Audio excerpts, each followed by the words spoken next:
Hey guys, good morning. કેમ છો તમે બધા? સૌને મારા જય માતાજી, જય શ્રી કૃષ્ણ. સો ગાઈઝ, અત્યારે અમે નીકળી ગયા છીએ ભાવનગર ચાલતા. હા ગાઈઝ, ભાવનગર ચાલતા અમે નીકળી પડ્યા છે અને આજે છે ડે 1 એન્ડ અત્યારે અમે 6:30 નીકળ્યા હતા. અત્યારે ઓલમોસ્ટ 7 વાગી ગયા છે ને 3 કિલોમીટર અપ્રોક્સ અમે કમ્પ્લીટ કરી દીધું છે. અત્યારે અમે અહીંયાથી જઈશું પહેલાં વેજલપુર એન્ડ એના પછી વિસલપુર જઈશું, જ્યાં અમારો પહેલો સ્ટે છે. એટલે બપોરે ખાવા પીવાનું પણ ત્યાં જશે. બહુ ઇન્ટરેસ્ટિંગ બ્લોગ થવાના હતા. તો જોજો, 6 દાડાની સિરીઝ થવાની છે. 6 દાડા થશે અમને જતા. એન્ડ અત્યારે અમે જઈતી અને શું કહેવાય, વોઇસમાં થોડો થશે કોમ્પ્રોમાઇઝ, કેમ કે રસ્તા ઉપર જ ચાલવાના છે. અત્યારે ઓલમોસ્ટ અમે 6:30 નીકળ્યા હતા. 7 વાગી ગયા છે અને 3 કિલોમીટર જેવું અમે કવર કરી દીધું છે.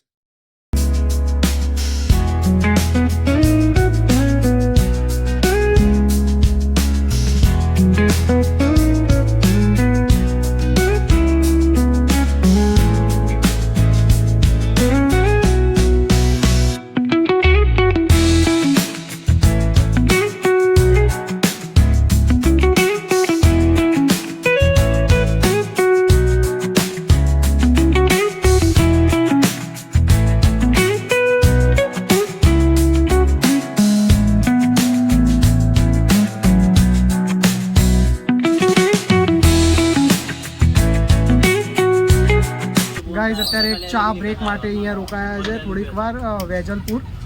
ગાઈઝ, અત્યારે અમે વેજલપુર થોડુંક જો ત્યાં વિડીયો ઉતારવામાં આવે છે આપણો. ગાઈઝ, અત્યારે થોડુંક વેજલપુર અમે વટી ગયા છે એન્ડ હજુ અમારા અપ્રોક્સિમેટલી 10 કિલોમીટર જેટલું આગળ જવાનું છે. એન્ડ થોડુંક બ્લોગના ચક્કરમાં હું પાછળ રહી ગયો. બાકી અત્યાર સુધી તો બહુ મજા આવે છે અને જો 6 દાડા આવ્યા ને મેક્સિમમ હું દેખાઈશ તમને એક વાત તો. અને શું કહેવાય, બધું દેખાડીશ કે કેવી રીતે અમે જઈએ છીએ, શું ખાઈએ છીએ, પીએ છીએ.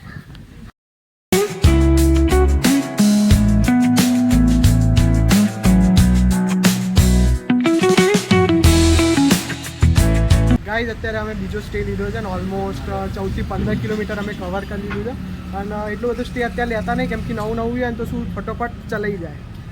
અત્યારે એકદમ વાદળિયું જે છે એ છે વેધર, અને સૂરજ નહીં, તાપ નહીં ને એટલે ચાલવામાં વાંધો નહીં આવતો.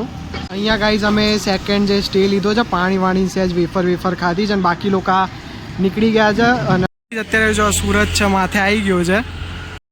હવે તકલીફ થશે થોડી, કેમ કે હવે સૂરજ માથે આવી ગયો એટલે સહેજ હજુ મેં હાથના ગ્લવ્સ પણ પહેરી લીધા છે, કેમ કે ટેનિંગ ના થાય. એન્ડ હવે બસ થોડુંક જ બાકી, મે બી 3 કે 4 કિલોમીટર જ બાકી છે. ત્યાં અમારો પહેલો સ્ટે છે. ત્યાં અત્યારે બપોરનું જમીશું, બી બપોર પછી અમે નીકળીશું ચલોડા માટે. ચલોડા અપ્રોક્સિમેટલી 20 કિલોમીટર થાય છે.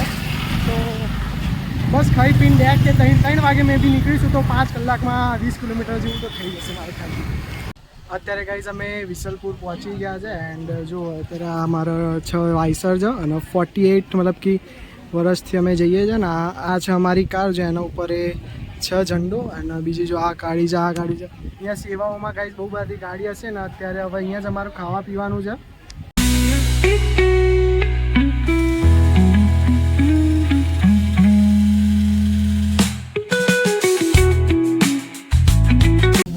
ગાઈઝ, અત્યારે અમે થોડોક રેસ્ટ કરવા માટે અહીંયા રોકાયા છે. થોડુંક દૂર છે અહીંયાથી.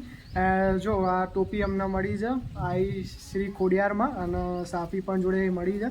અત્યારે થોડુંક રેસ્ટ કરી લઈએ અને પછી કલાક પછી વખતથી ચાલવાનું ચાલુ કરીશું, કેમ કે તાપ નીકળી ગયો ને બાપા. તાપમાં ચાલવું એટલે ભાઈ પેલા કહેવાય ને, શું કહેવાય, લોહાના ચણા ચબાવવા જેવું છે. એટલે અત્યારે થોડીક વાર રેસ્ટ કરી લઈએ અને પછી 3 વાગે અમે ચાલવાનું ચાલુ કરીશું. હવે ખાલી 15 મિનિટ છે.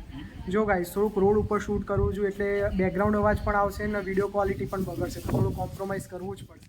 જો ગાઈસ, દીપેનભાઈ અહીંયા આવી ગયા છે. જીતભાઈ બોલો. જીતભાઈ કંઈક બ્લોગમાં બોલવું તો બોલો. બસ જીતભાઈ, તમારું આવું બોલિયરમાં શક્તિ આપો.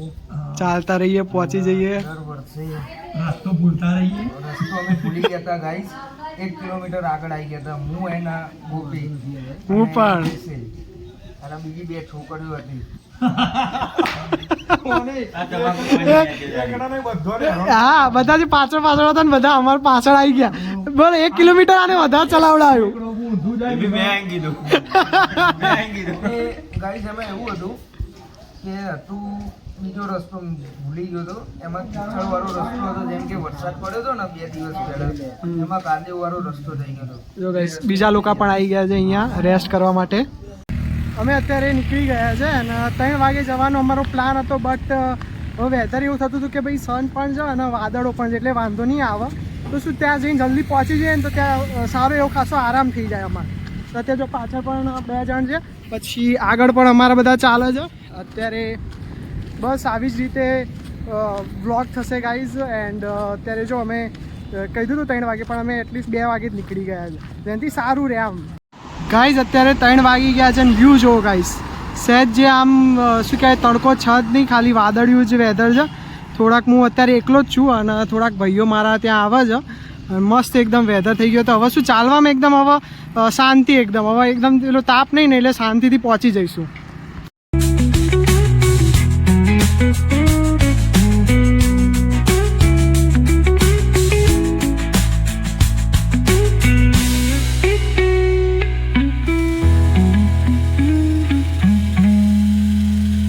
મેં છે અડધોથી ઉપર જે રસ્તો હતો ને એ થઈ ગયો છે મારો. એન્ડ અત્યારે જો કઈ વેતા જો મારા એ પરસેવાથી આખી ટી-શર્ટ પલળી ગઈ છે અને ટોપી પણ પલળી ગઈ છે. આમ થોડુંક માથું પણ ચડવા લાગ્યું છે.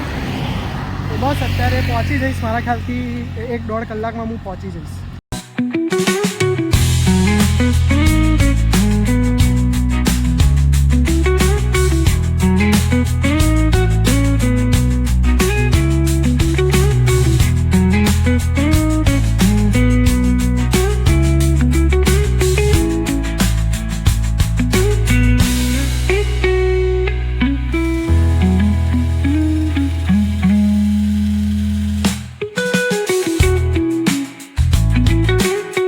આ ગાઈઝ ધજા છે જે લોકો લઈને ચાલતા આવે છે ને. અત્યારે રામાપીના મંદિર આગળ અમે, મતલબ કે રામાપીના મંદિરની અંદર અમે જે છે સ્ટે કર્યો છે અને લોકો ચાલતા આવે છે. મતલબ કે બહુ ભારી હોય છે, તમને લાગતી હશે, પણ જોઈને જ લાગતી હશે કે આ બહુ ભારી હોય છે ધજા. અત્યારે ગરમ દૂધ અને ઠંડુ દૂધ બંને, બટાકાનું શાક, ખીચડી, ભાખરી અને ગોળ, બહુ સાદું સિમ્પલ ને આ જ સારું હોય. અત્યારે પહેલો દિવસ છે, સમાપ્ત થઈ ગયો છે. એન્ડ બહુ સારી રીતે અમે ચલોડા પહોંચી ગયા છે. અત્યારે ગાઈઝ જો એટલીસ્ટ કેટલા 8:30 જેવું થાય છે. હવે અમે ખાઈ પીને સૂઈ જઈશું કાલે, કેમ કે બીજા દિવસની પણ તૈયારી કરવી પડશે. અત્યારે નહીં ધોઈને મસ્ત ફ્રેશ થઈ ગયો છે એકદમ. એન્ડ હવે બસ ફૂલા બુલા થોડા પડ્યા છે, પણ અત્યારે રાત થઈ ગઈ છે, બધાને બહુ અવાજ આવે છે. હું કાલે તમને જ્યારે પણ ટાઈમ મળશે ને ત્યારે દેખાડીશ, એટલે જોવા જેવું તો નહીં. તો વિડીયો ગમે તો વિડીયોને લાઈક કરી દેજો, ચેનલ ઉપર નવા છો તો સબસ્ક્રાઈબ કરી દેજો. મળીએ નેક્સ્ટ વિડીયોમાં. Thank you so much for watching. જય માતાજી, જય શ્રી કૃષ્ણ. સૌથી પહેલાં વેજલપુર, પછી વેજલપુરથી વિસલપુર છે. સોરી થોડું ગાઈઝ